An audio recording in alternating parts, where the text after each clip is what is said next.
WCNC TV, Charlotte. This is Carolina's News Channel 36.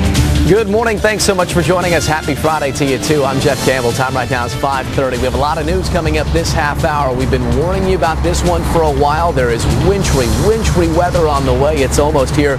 We're live looking at how road crews are getting ready. Plus, we're finding out just how much money's being spent to treat the roads so far this winter. And later, it's illegal to text while you drive, but there's a new feature helping some drivers get around that law. We're going to show you how coming up. First, though, want to get over to Larry Sprinkle in the First Warn Storm Center with another look at that wintry weather coming in. And good morning. Yeah, it is a situation where we're taking a look at First Warn Doppler radar, looking back for that's about 125 miles of territory, and certainly no problems right now, but we are going to see an increase in the opportunity for that precipitation. Take a look at the big picture, looking back to the west and the southwest. Here is that storm system tracking in our direction. There's a lot of moisture.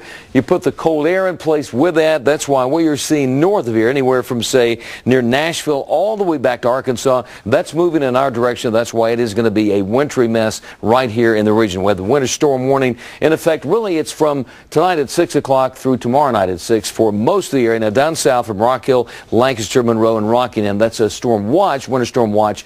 Probably will be changed to winter storm warning later on, but the potential is really as we head towards the evening and overnight and then all day tomorrow. That's going to be a major problem. 39 degrees at Albemarle and Monroe, 42 at Rock Hill, 30 at Boone, it's 36 at Hickory. Not too bad temperature-wise in the Queen City. 41 degrees. Checking the 7-day forecast later tonight, especially after 8 o'clock. That's when it all starts to move into the region and last all night and all day tomorrow. Significant accumulation and the potential for an ice storm in the Charlotte area south. So that could be a major problem. Notice the low tomorrow morning, 27. We barely get to 30 for a high temperature. So everything that falls will stick. So we're going to see problems on the streets tomorrow, especially into Sunday morning and maybe even into Monday morning. Back to the 40s we get to the early part of next week.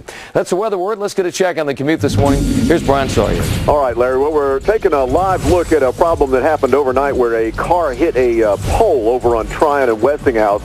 It snapped it. Duke Power's on the scene, as you can see here on your screen from one of our live mobile newsrooms.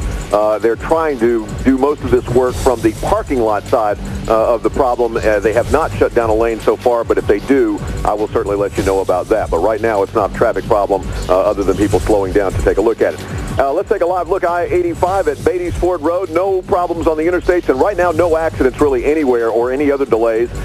This is 85 at Beatties Ford Road, and 77 in the loop also looking just as good as this is. I'm Brian Sawyer with your News Channel 36 on-time traffic. Out on the roads, road crews are getting ready for the winter storm that's on the way, and DOT is going to be heading out today to treat roads before the snow and the ice arrive. News Channel 36 reporter Richard Avane's keeping watch of this for us live at the DOT facility on Oral Road. So, Richard, lay it out for us. What's the plan for today?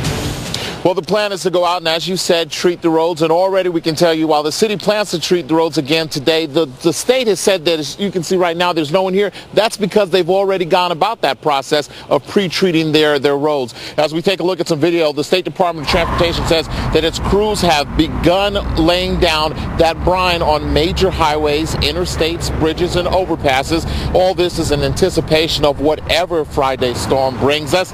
And we can tell you that Charlotte crews may also begin prepping roads with brine later today, and they both say they'll have both the city and state say they'll also plan on having salt trucks positioned in key areas for when the snow falls. And we want to tell you, as we come back here live, every time the state decides that it's going to do this prepping job, it costs anywhere from $35,000 to $40,000 per time that they start to prep the roads. We'll have more on this story in 30 minutes, but for now, with our mobile newsroom right here at the DOT maintenance yard, Richard Avane, News Channel 36. We also want to give you a closer look at how road crews protect you when bad weather hits. Salt brine's that first line of defense, what Richard was just talking about.